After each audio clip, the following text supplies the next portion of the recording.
Hello, I'm AJ. I'm Satin. And welcome to Rooted in Real, where genuine conversation meets grounded perspective. Yay! Fourth episode of our podcast. Thank you for coming. Thank you for coming. Okay, so listen, I wanted to tell you one more thing about friendship. I know we're not supposed to be talking about this anymore, but I had one more thing to say. Okay, go ahead. Longevity does not equal loyalty.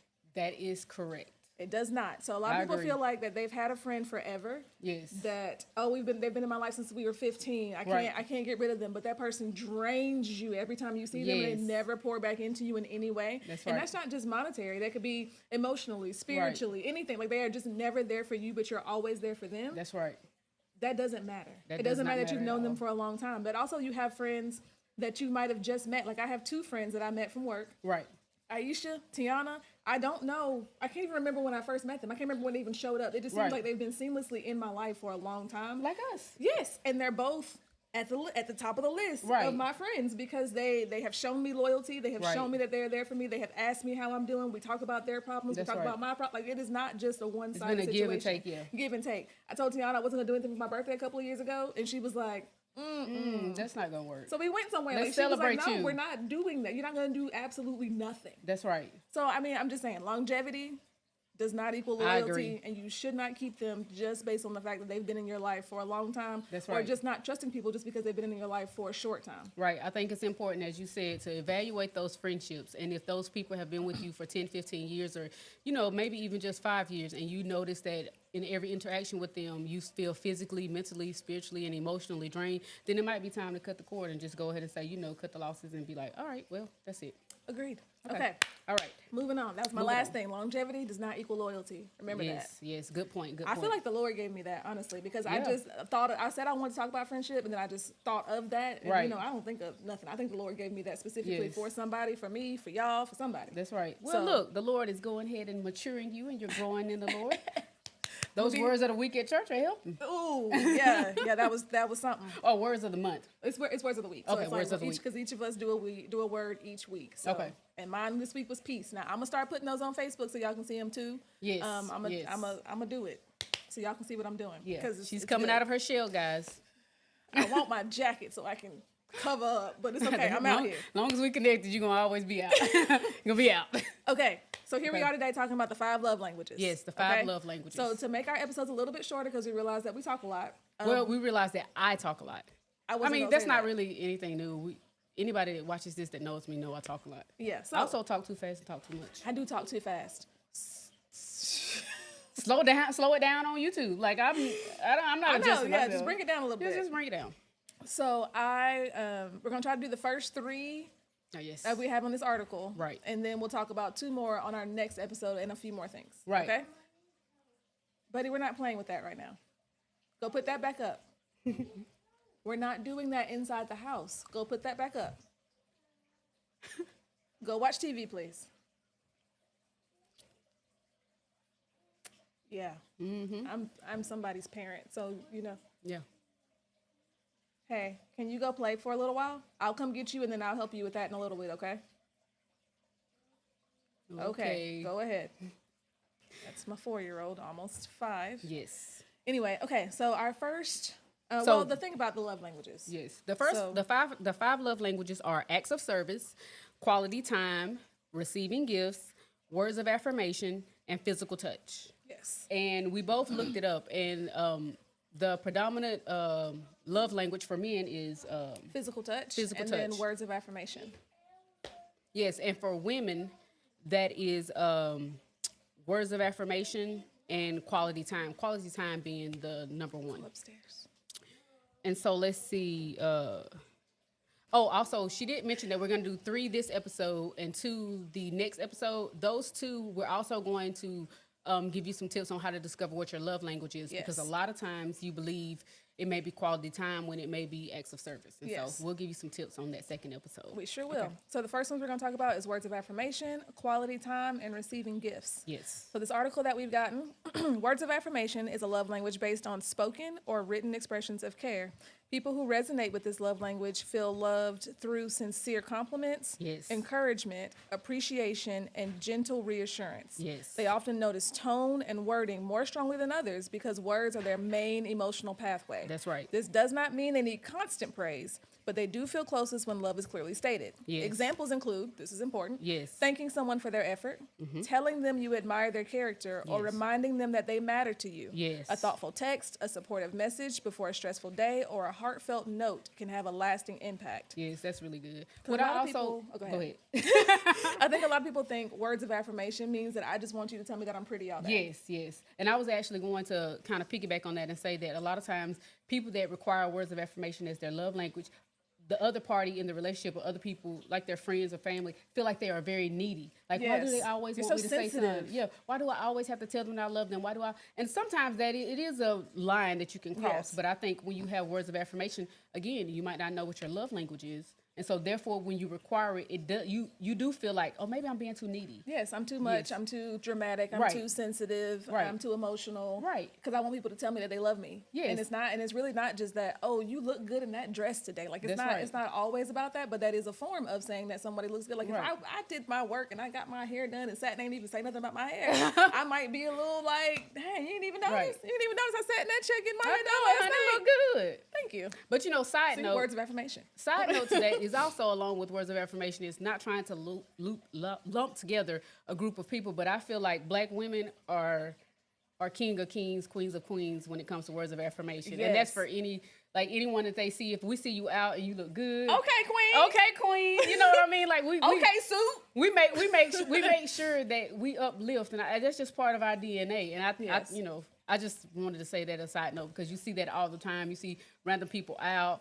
And I think about that, and I don't know if it's something that, you guys can tell us in the chat. I don't know if this is something that we just innately do, or if it's just like cultural or what. But I mean, every Black woman that I know or every Black woman that I've come in contact with, we do this on a regular. Yes. So I actually made a point because I used to do it, but like kind of scaredly do it. Scaredly is a word, but I was nervous to do it. Right. Please don't touch that.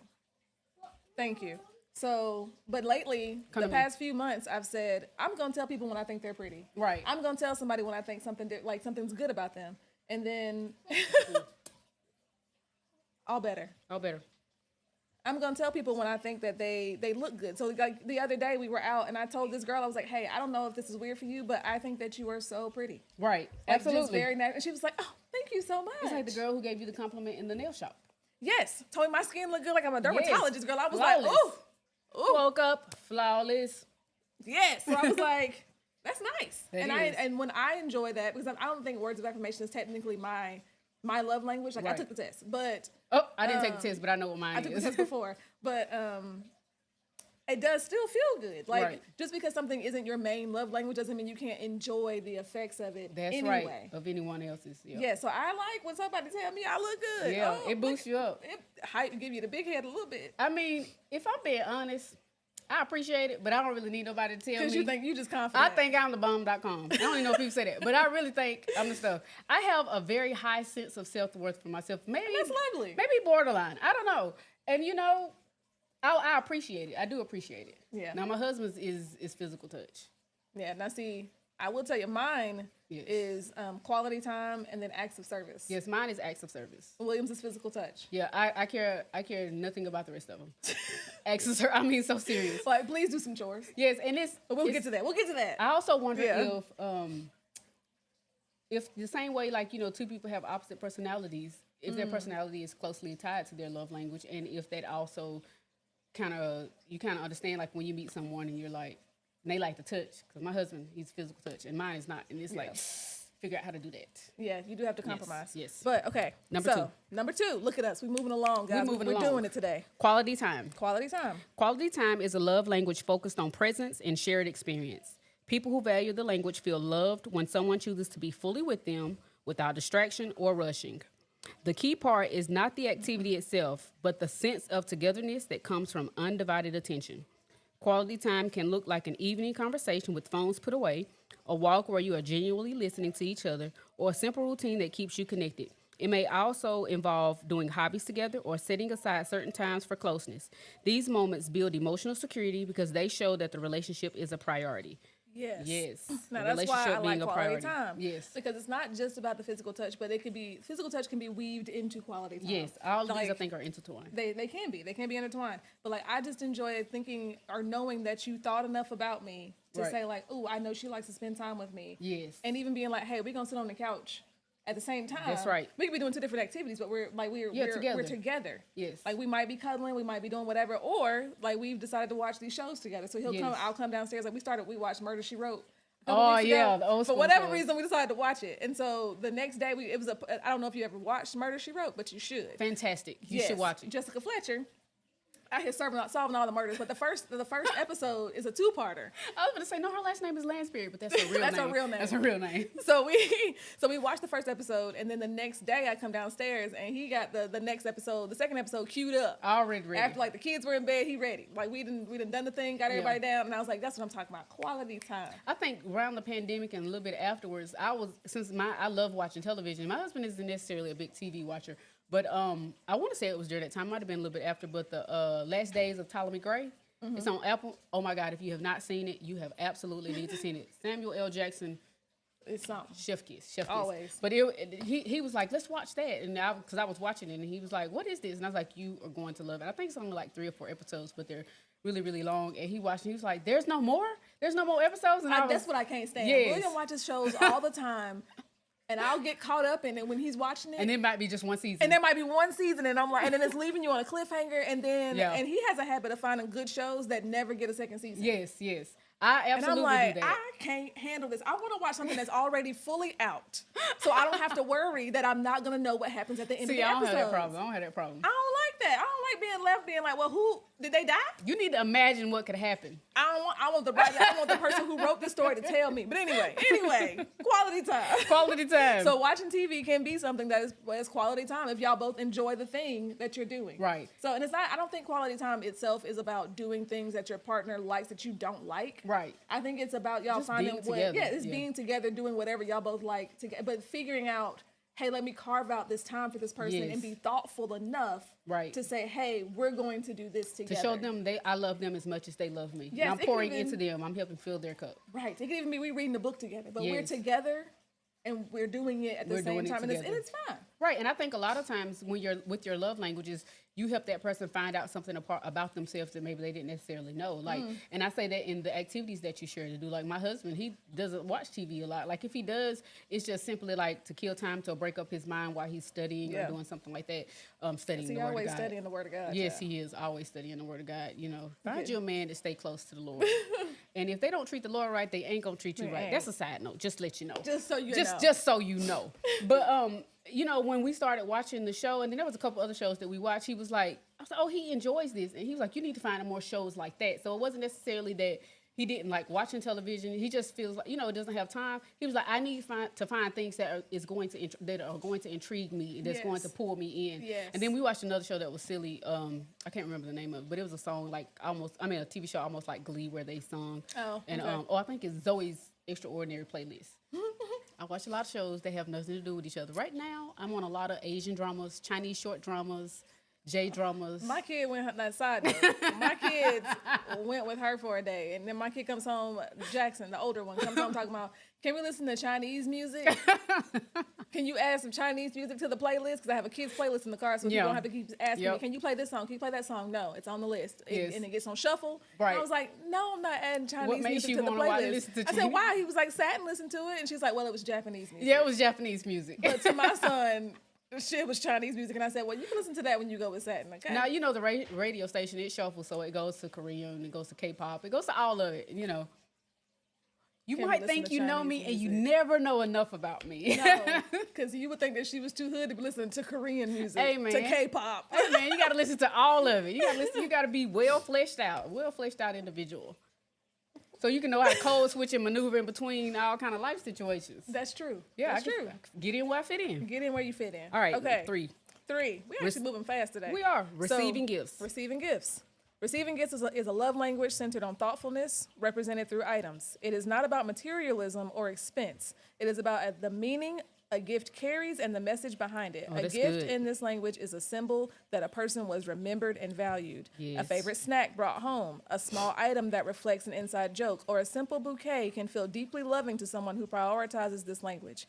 Even a handmade card can be significant because it shows time and intention. Oh yeah, that's really good. Because I think people think that if they received gifts, you got a gift? Oh! Come on, Right Amber. on cue, Come right on in. cue, right on cue. What you got me? Get your face in the camera. Ooh, you got me candles. See, look, receiving gifts. Look at the Lord showing up. Ooh, I know, right? Pink lavender and espresso. that smells delicious. It does smell good. I don't even like coffee, I do. I mean, I like the but smell that of smells it. good. Thanks, It does babe. smell good.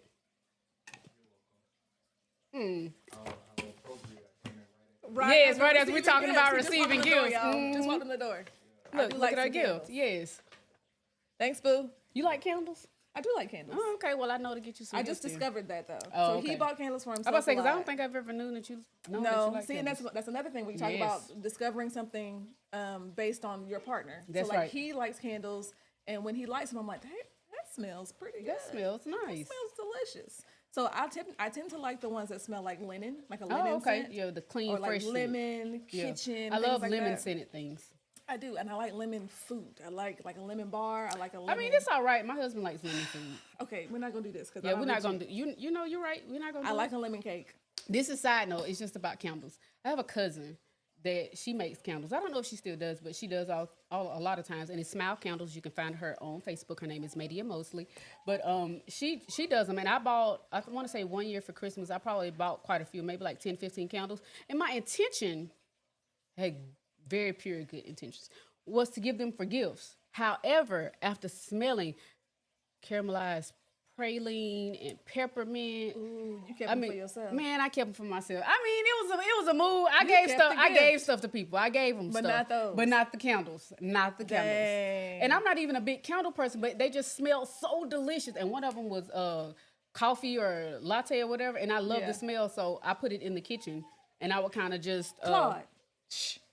I would just kind of dog making noise. light it and let my husband smell it because he likes coffee, or whatever. But yeah, that was the intent. That's a side note. I just had to plug that because we were talking about candles. Yes, but Yes. receiving gifts. So a Receiving lot gifts. of people will think that if your love language is gifts, Yes. that you just materialistic and I want you to buy me the most expensive thing Right. that you can find, and if you don't, then I'm not appreciating it. Like that's not that. Yes. That is just being materialistic Right. and ungrateful. Right, that's a is what gold that digger. is. That she I ain't messing saying with she it. a gold digger. She ain't messing with no broke. Side note, we had a comment on our YouTube page that said we randomly breaking the songs. We can't help it. Let me clarify this. It's not random. They're always based on something that we Yes, said. they're already locked and loaded. It is It's built just in there. here. It's It's built just in there. here. And you don't even like songs that you don't even think you know Yes. until somebody says a word and you're like, ooh, It just triggers I it. got a song for that. Yes, you got a song for that. But okay, receiving gifts. So Yes. like it said, bringing their favorite snack home, just bringing something to them that they like, That's right. or giving them something that you've thought of is good enough for somebody that likes gifts. That's It is right. it is the fact that they want to be on your mind. That's right. Like if you walked by the store and you were like, oh, you know what? I'm in the area and she likes a specific chocolate that I can Yes. only get right here at this store. Right. Why would I just walk past it and not Right. get it for her? Because I always think about her. You know That's what I mean? right, Like yeah. you would go ahead, and I say her, but him. Like if I was walking somewhere for William and I'm like, hey, oh, he loves this stuff. Like I'm Yeah. gonna make sure I get it for him because I'm in the area. Like Yeah. why would I not? No, why would I not? Just Because think he's about it. always at the top of my mind Yes. when I'm doing things. Yeah, my husband, he went out last night. He had to make a run, and he came back, and he had a bag, and I was like, what's this? And he was like, you didn't ask for it. He said, you probably don't even want it. And he opened it up, and it was like some cream soda, because I like cream soda, like the old-fashioned kind, in the bottles, made with pure cane sugar or whatever. I won't yuck your yum though. I won't yuck your yum. Yuck your Enjoy. yum. That's new. Yeah, Right there. I tell my kids, don't yuck my yum. Yes, that is Because you don't like it, that's don't right. mean I shouldn't like when it. you eating something, it's like, Ugh, why are you doing that? Close That's your rude. eyes while I'm eating. That's these. real rude. But yeah, he brought me something, and he does that quite often. He went he goes to the store every day just because he thinks of something that we might need or whatever. And again, that's his love language is just to try to make sure that you already have. And I love these sumo oranges. These things are huge. They are big. They are delicious. And he brought me one of those, and he's like, you might don't even want it. And he always says that because a lot of times I'll send him very specifically what I would like or what I want and whatever I need or whatever. And I'll send him pictures. And the other day I was asking him because I wanted to make me a lox sandwich. Lox sandwich is just lox, which is like fish or salmon and capers. I did know that with the cream cheese and dill. Yes, yes. I'm weird again. The more you think you know. Smoked salmon is cool. Yes, yeah. William got me on the smoked salmon yeah. on our honeymoon on the cruise. Oh, it's delicious. It's delicious. I eat salmon all the time. But he went to the store and I sent him pictures because he was like, "You need anything?" And I was like, "Yeah, I was thinking I want this." And I sent him pictures. And he was looking around and he said, where I thought this was not where it was. So I'm glad you sent me pictures because then I showed the woman, I was like, look, this is what I need. But that, you know, it was just that kind of thing. And then he brought me home extra stuff. And I was like, oh yeah, I need that. Now sometimes he brings me home extra stuff. And you like, I didn't need all and that. And I'm like, I feel, and this is another thing about the love languages, not to feel obligated by somebody else's love language. Or if it's quality time or acts of service, like if it's something that is going to be too much for you, vocalize that and communicate that. And that's something like, because he is a giver and he does want to make sure that I have, you know, something nice or whatever. He brought home some like Oreo cookies or something like that. And I was like, I love Oreos, but I don't want any Oreos. And I feel pressured to eat them because I don't like to waste food. Yeah. And he was like, no, don't feel pressured. I'll take them to my job. He knows somebody will eat them. Yeah, I know somebody that'll eat them and take care of it. So he does take that pressure off of me because he knows, because I've communicated to him that sometimes I feel pressured to receive things that maybe I don't have the capacity to do that. Communication is definitely a must in a marriage. Yes, absolutely. And also, it can be hard though, but we'll talk about that on a different episode. Also, the love languages they're not just for romantic relationships. Right. Although the author of this book, which his name is Gary Chapman, if you want to check out the book itself, it's not just, I think his intent was before married couples who were going through marriage counseling, but you can also apply it to romantic, familial, platonic friendships. Yeah. Because like one of my friends, she is not into physical touch. Yes. Right? It's a little bit of trauma. So we've been working on that. I don't need her to be okay with physical touch, but I told her like, you should be all right with somebody that you really care about hugging you. Yeah. And she was like, huh. Let's work through that trauma together. Let's talk about that. Like, because she didn't get hugged a lot when she was younger, so she doesn't even understand. I was like, if you let somebody that cares about you hug you. Now, I'm not talking about anybody at the grocery store just giving you a hug. Right. But you let somebody that cares about you hug you. Right. After about, I think it's either 20 seconds or 30 seconds, you release hormones of happiness. You do. You absolutely do. So it makes you feel good to hug somebody for longer than a quick church pat. Right. How you doing? Like it makes you feel good to hug somebody that cares about you in that way. Yes. And I told William that one time, and he was like, "All right," because I'd be hugging him for a long time, and he'd be like, "Okay, all right, that's enough. That's enough." Right. Now it still kind of throws me back a little bit when it's y'all trauma bonded people. It is. It's the trauma of it all. It really is. You grew up without the love. And I grew up with my parents always hugging me. I used to sit in my dad's lap. Like I probably would still go sit in my daddy's lap if I felt like I wasn't gonna hurt his legs. Right. But like, and if he see this, he gonna be like, "Hurt my legs, girl." What? Well, see, my I can still pick you up. I think my family's love is different. You know, it is. It wasn't physical touch, and it definitely wasn't words of affirmation. And it wasn't quality time. No, it wasn't quality time. But they show up in other ways. It's more. It's more so like. I might say something bad about my brother, but you can't say anything bad about your brother. You know, about my brother. You know what I mean? So they are those kind of people. So you're ready to fight. Right. If you're knucking and you bucking. If you're knucking, you bucking, you ready to fight. Yeah. So if you're knucking and bucking, then my family is the family you need to have, you know. And that translates in the natural sense to the spiritual world where, you know, you become a great warrior and you are able to withstand a lot in warfare. You also have a lot of discernment. You're a watcher, so you watch out for a lot of things. And of course, in the natural sense, that can, you know, have a flight or fight response, and your response is always to fight. Yeah. But I mean, this is a side note. When I worked at a place, we did a active shooter drill. They didn't tell all the locations that we were doing an active shooter drill. They just said that at some point over the course of whatever. You tried to fight the shooter. I did. First of all, it was professionals that came and taught us, and they taught us like 3 or 4 months in advance. And they was like, what to do, and until they showed back. They all recommended that you hide, run, you know, try to figure out a way to get. Don't leave, because if you leave, there might be shooters at multiple locations. Your situational awareness, and then I was like, I already know what I'm gonna do. I don't care what none of they talk about. And so this was like 3 months later, and they came, and it wasn't the same people, but they. You know, it was a company that they hired to come in and do it, and we didn't know. And I was knucking and bucking with him. Knucking and bucking. I was dragging them all through that office. And I don't know what they called to say that it was a pause or whatever. The rest of them was hiding. They were like, whoa, this is a drill. Y'all better let somebody know. You better let somebody know. You better let somebody know it's a drill, but you know. Oh, man. So that is my family's love language. Love language. Yeah, knucking and bucking. So that's the 6th love language. Yeah, that's knucking and bucking. Well, listen, we actually did pretty good on time. Do we want to go ahead and do the 4th and the 5th one? We can. What time is it? We only been in this 25 minutes. Oh, well, yeah, we got some time. We're going to do this. We working it out. We are. We figuring it out, guys. And we appreciate y'all being along for the ride. You're going to be able to say, I knew them when. Yes. When we blow up. So y'all the first one. Okay, so acts of service. Yes. Acts of service is a love language based on actions that help or ease another person's life. Yes. People who value this language feel loved when someone takes practical steps to care for them. Examples include making a cup of tea when someone is tired, taking on a household task without being asked. Girl, without should have been in capital, bold, underlined, italicized letters. Helping with a stressful errand or noticing what needs doing and stepping in. Right. Let me tell you something. For every mother that is home or works and wears multiple hats, acts of service, yes. Yes. Top tier, number one thing. And it's the doing it without me asking. Yes, so we didn't always understand this, and I am not the best communicator, which is a problem when it comes to a marriage. Yeah. I'm not the best communicator, but I've been trying to work it out, and we've had a discussion about like acts of service being my thing. So not just lately. It's been a while. It's been some time. You know how we always be like the other day? But it could have been a year ago. The other day, it could have been a year ago. So it's been a while. But so like now, because I was in charge of the laundry.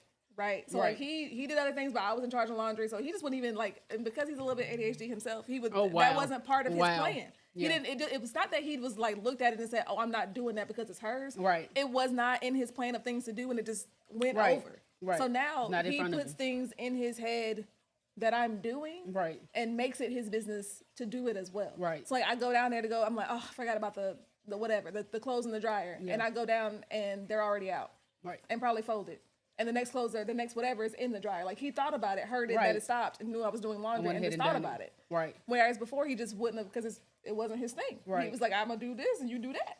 Right. So and now we both help each other out. And it works together. Yeah. And I think a side note to that is also men, if you are watching this, if you do an acts of service for your wife without them having to tell you, you step in and you take off the pressure of them and you release the physical stress for them, there is a connection that comes between you and that spouse that some of the things that you may have want in the way of physical touch. I was gonna say you might get the physical touch. You might get the physical touch that you want for, and that's not because that's their way of repaying you back. When you release a stress from a woman's life, because we are very in tune with our emotional, and we live in our heads and we live in our hearts. A lot of those times it releases that pressure and it releases that ability to be able to not have to focus on the everyday tasks or the menial, what we might see menial or repetitive tasks. And so we get to the point where we're like, okay. And it gives us the opportunity to return back to who we were before we got married or before kids or before the children. Before the stress. Because you start to, the more people you add to the house, the more stressful things become, and the more you're like, okay, I need a partner that's going to help me with this. Right, and the communication definitely needs to be there. And if you start off on shaky grounds, it can always be an issue. And I think it can. In any marriage or in any relationships, you're meshing two people. You're having two people from individual lives that have lived 20, 30 years or whatever, backgrounds, and you're trying to make those become one. So you're two to try to become one, and that takes a lot of hard work. It does. And marriage isn't hard work, but the meshing of people requires someone to be attentive. And my love language is acts of service. Yes. I genuinely enjoy. Yes, I genuinely wholeheartedly enjoy being an asset to someone else's. And it's not hard for me to receive gifts, but I believe, and I have been told even more recently, just like on yesterday, that because I have been such a giver, that where that insight or that ability to be able, like, okay, I'm going to cut somebody off or whatever, comes because I recognize after they have shown me a pattern that they're not going to be able to give me, not necessarily the same I give them, but even whatever in their capacity, to be able to give. Making any effort towards giving you anything. They're, like I said earlier, they take and never give anything. Right. So I definitely love to be an acts of service, and I believe in the kingdom of God. that's a lot of people, you know. Yes. The acts of service is, you know, Yes. to see the joy and to see. I mean, I think we mentioned it either in the first or second episode where we were talking about me being a bully. I am very well happy to be behind the scenes and pushing someone forward, and that includes acts of service. You know, Yeah. if you're starting something, I'll help you get the foundation to start it, as long as I don't have to be up front. Yeah. Yeah. And look at you now in the Look front. at me up front. In the front. Okay, the last one. Physical touch. Physical touch is a love language rooted in affection and closeness through touch. It includes intimacy, but is not limited to it. Many people with this language feel loved through everyday contact that communicates warmth and safety. Holding hands, a hug at the end of the day, sitting close during a film, we discussed, or a gentle touch on the shoulder can be very meaningful. These moments offer comfort and connection, especially during stress or sadness. Touch becomes a quiet way of saying that someone is wanted and cared for. Yes, and as the thing is, for people that say that they don't like to be touched. Yeah.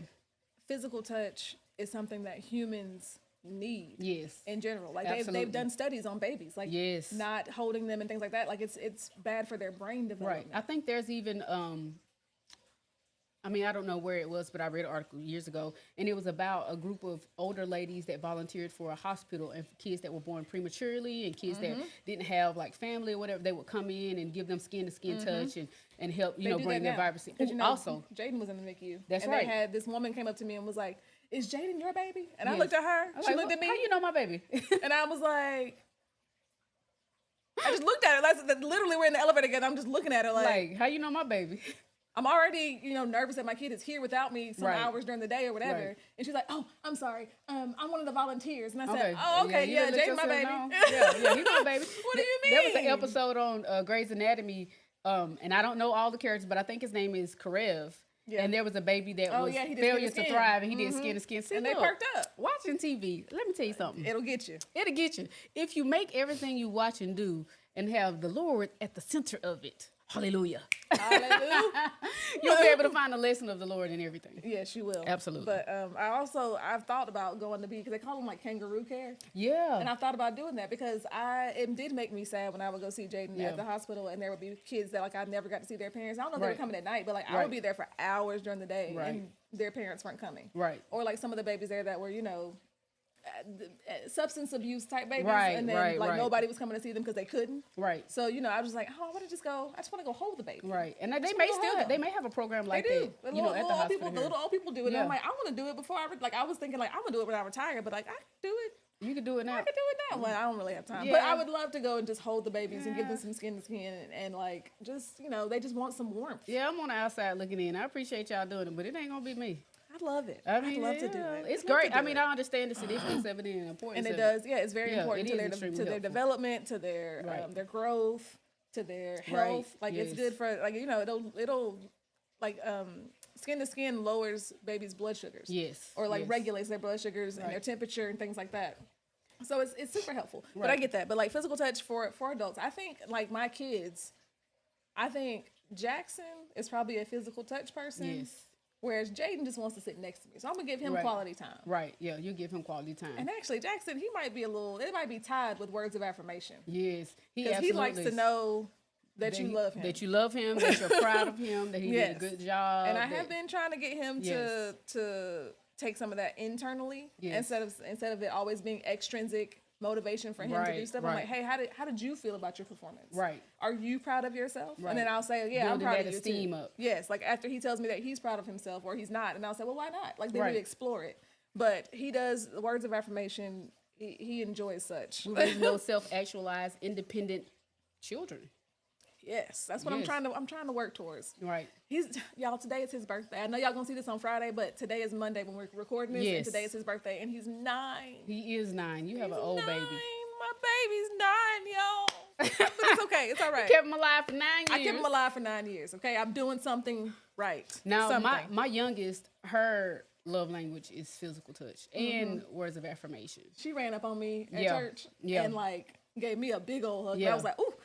She is genuinely a physical touch, and I tell people that she's joy personified. She is. She literally is joy personified. She's always smiling, and she's very in tune with emotion. She's very empathetic. She's an empath through and through, and that's why I think her strength comes from physical touches, because she feels what someone else feels through intently.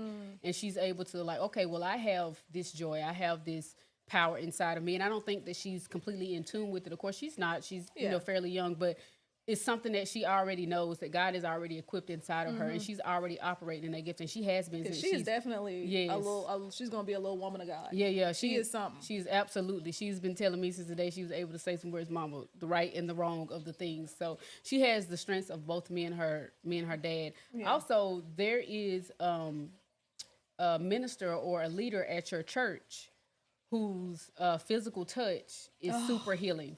Now, I won't say their name just for privacy. It is lovely. Yes. When you hug her, life coach, I'll say that. Yeah. Life coach, her hugs, her physical touch, her warmth is something. It's literally something to be studied. It can literally heal you. And I think melt, you cry. Right. You feel a release after you hug her. You know you it's absolutely got to be the God that she has in her. Yes. Because even my friend that I was talking about earlier that does not like physical touch, she likes to hug her. Yes, I'm telling you, the gifting, and it's without problem, without an issue, she will hug her without thinking like, oh, I don't know. Well, see, it's a comfort, it's a safety, and I think that's part of what the physical touch is, and it's a safety and a comfort that comes from someone who already operates in that gifting. And I also you feel protected. You feel protected, like with children when they're first young, when they're little, or even when they're babies. People always say kids know your true intentions.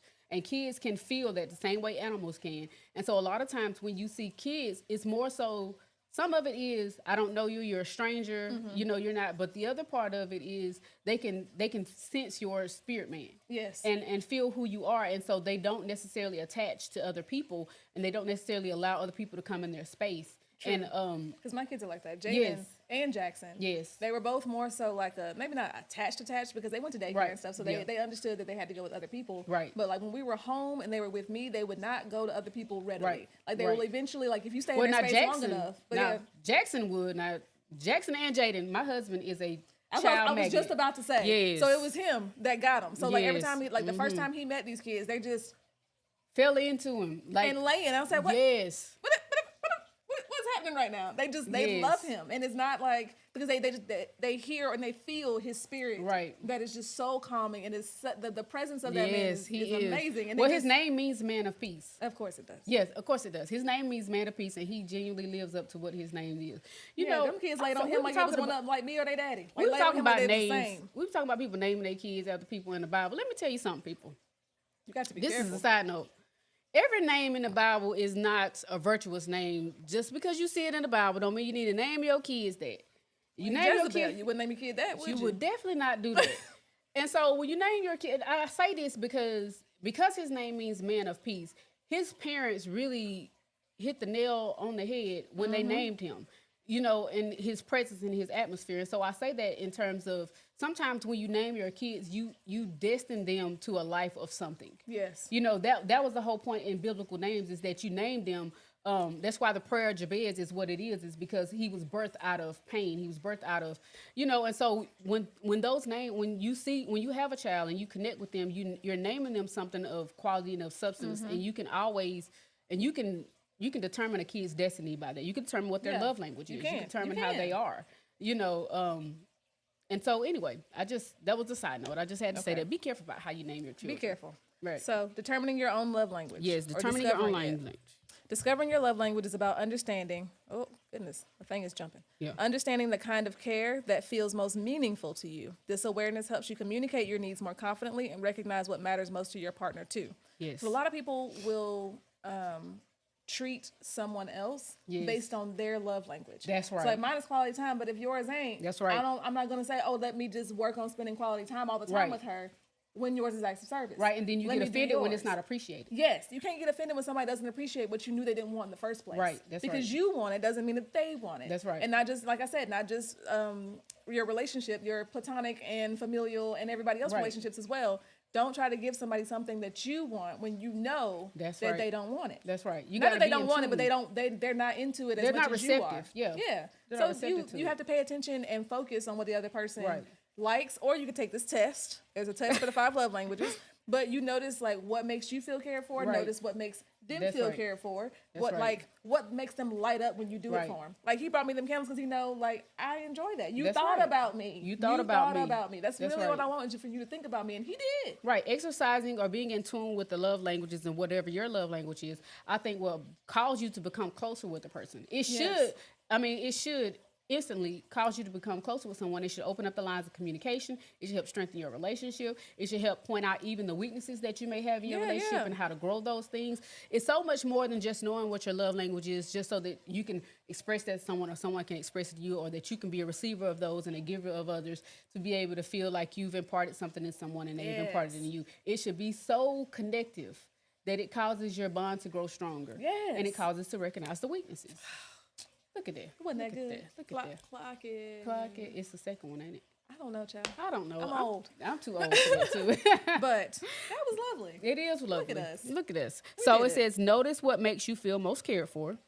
Pay attention to the moments when you feel genuinely loved and valued, because these experiences often points towards your strongest love language. And again, these are ways to discover what your love language is. So the first one is notice what makes you feel most cared for. Yes. Knowing, you might not know exactly what your love language is, but making note of the small things that bring you joy, that bring you excitement, that bring you fulfillment. And once you make a note of those, and this is a side note as well, but once you know who you are, then you're able to tell other people who they are. Yes. And that's another problem with relationships in any type of spectrum, friendships, familial, romantic relationships, is that when you don't know who you are and you're trying to bond or connect with someone else, then you end up having a lot of miscommunication and issues, because you don't know who you are, so you can't tell them and you can't express your true self. Can't express yourself. And they get a version of you who's not necessarily self-actualized or realized, and you're not able to express, oh, well, that was just a part of what I'm going through. I'm still learning myself. But knowing who you are will also help in discovering your love language. It does. Notice what feels most painful when it's missing. Look Yes. at the situations where you feel overlooked or disconnected, because the absence of your main love language often creates the strongest emotional reaction. So when like you figure physical out, touch. you're Yep. thinking like, maybe I don't need the physical touch, but then Right. when you don't get it, you're like, I'm craving touch from someone. That's I'm right. Craving that. a hug. I'm craving That's to right. hold hands. I'm craving some of that. So it's easy for you to figure out what you're missing That's right. when it's not there. If you're paying attention and trying to Yes. figure it out for yourself. Actively paying attention. Yes. Observe how you naturally show love to others. Many people give love in the way that they want to receive it. We just said. So your habits, such as offering praise, helping out, giving small gifts, making time, or being affectionate, can reveal your preferences. So that basically is just Yes. like, I'm always giving you this. Yes. Oh, wait a minute. Maybe that's because that's what I want. That's what I That's want. basically what that says. That's it, So yeah. that's what I want is what Yeah. I've been giving you. So maybe I should figure out what you That's right. want. Like but the- now I know what I want. This whole line of treating others the way you want to be treated. Yes. That's right. Okay, look for patterns rather than a single perfect match. You may relate to more than one love language, like That's I right, said. yes. So focus on which one feels strongest most of the time, while recognizing that your needs can shift slightly in different seasons of life. That is absolutely correct. So like acts of service probably wasn't my biggest deal until Right. I had children. Yes. Like I like it, but Right. it probably, okay, I can handle this stuff by myself. It's just us. Yeah, in the it's house, just I don't us. need you to be doing all this extra stuff when I Right. can do it. But now when there's 2 children and somebody needs to be registered for school and somebody Right. needs to go to practice and somebody needs Yes. this and that, the third, I need some help. I Yeah, need you you to need figure some it out, help. and I don't want to tell you that I need you to figure it out. I think from my very first memory that I can have is that acts of service have always been very prominent. And I had an uncle who passed away when I was really young, and he worked in the field of social work. And actually, I have a cousin that also went into that field. Acts of service is very intertwined with my family. That's why I say there are a lot of things that I may see in a different light or a negative light based off of my view or perception, or based off of what my memory is. But my family they do have acts of service that is deeply intertwined, and I think that's a generational blessing and a generational benefit that they have. But he was an important figure in my life, and he was very impactful upon my life. And I think that acts of service has always just been genuinely intertwined with the way they give. So my family may not be vocal in the way that they express. They might not give you words of affirmation, but they will show in their acts of service. I have an aunt that loves to cook. And she will cook me meals. I do like to cook. And we fight eat. over her potato salad. Let me tell you something. If my brother is watching this, let me tell you, I may not be the favorite, but I know you ain't the favorite no more. I know my husband is the favorite. And because my husband is my aunt's favorite now, I get access to as much potato salad as I want. I don't got to be the favorite. You reaping the rewards. I don't got got to be the favorite. But he can be the favorite. And I can get my potato salad. You hear me? But anyway, she always cooks. When she thinks about it, just randomly, she's like, I want to cook soup. I want to do this because she knows I love soup. She knows also that I don't eat beef. And so she'll say, okay, well, let me make, see, this I know too. Black people, when we make tomato soup, we make vegetable soup. Vegetable soup has got beef in it. It's got beef in it. It's got to have meat in it. Get it together, people. Yeah. It's vegetables. It's not vegetable soup. She'll make some with it so that the rest of my family can have it, and some without it for me. That's very nice. So it just very thoughtful. It is very thoughtful. And so there are times maybe I couldn't recognize what the love languages were in my family, but as I've gotten older and I'm able to have retrospective and look back, hindsight 2020, I can see that the act of service was very much present. And I think that is why my love language is still acts of service. That makes sense. It's intertwined and ingrained into who I am. It's what you went through and what you experienced as a child. Right, yes. And also, like this says, giving something that you don't necessarily have. Right. And there were times when I may have wanted certain things or wanted people to be present, and those things are what I poured into someone else. Good. Okay, apply the same gentle observation to your partner. Ooh. Notice what they ask for, respond to warmly, or seem to miss when it is not there, because these clues often reflect their main love language. Their main love language. So basically, all the things they said for you to figure out yours, use it to figure out theirs. That's right. Use it to figure out theirs, so you can pour into their lives, you can give unto them, you can fill their cup, because when they're full, when they're fulfilled, then they'll be able to not just give to you, but give to your family and give to others. And it won't be a situation where they give so much while they're in their 9-to-5 work day that when they come home, they don't have anything left. They don't have anything left to give. Right. So when you come home, build them up, pour into them. That's one of the things I definitely do with my relationship with my husband, is that when he comes home, I give him his time to himself, because he's with people all day long. All day long. And he needs time to himself. And my family is very much so. Everybody's in their own individual space. And so I try to give him that opportunity to just be in his own space. And it might be a day where he come home, he gives me a kiss and he says, you need anything? And then he goes, and I might not see him till bedtime. Right. And that might be when he falls asleep in his office that I come down to his office like, hey, babe, go to bed. Come to bed. Go to bed, sweetie. Yeah. Let's get out of this chair. Yeah. Poor man. Poor man.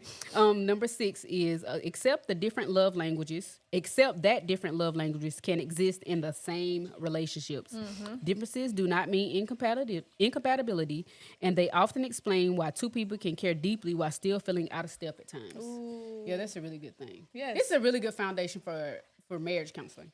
It is. And also, you figure out your love language. This is not. You don't need marriage counseling just because there's problems. Everyone should do marriage counseling just to be able to stay in tune with their partner. Yep. To help grow and mature and strengthen their relationship, especially when you have kids. Oh, yeah, because things between the two of you get lost. Right. Sometimes when you have kids, because you're not thinking about it, but it helps you keep it at the forefront. That's right. It absolutely does. Okay. Well, listen. All right, we did it. It's been 40-something minutes. We did a good job. We did an excellent job. Again, we talked about the 5 love languages. We did. And just for a recap, those 5 love languages are quality time, acts of service, receiving gifts, words of affirmation, and physical touch. And I believe we're going to try to link this article or link, again, the author of this book is Gary Chapman.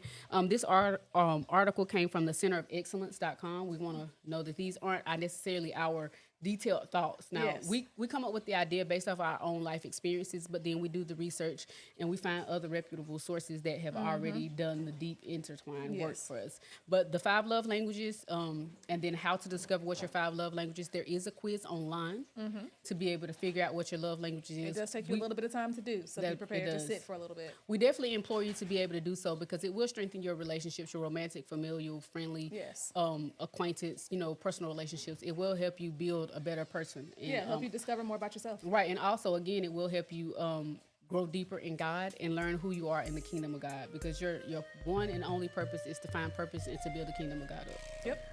So thank you for joining us for this episode. See y'all next week. See you next week. Bye-bye.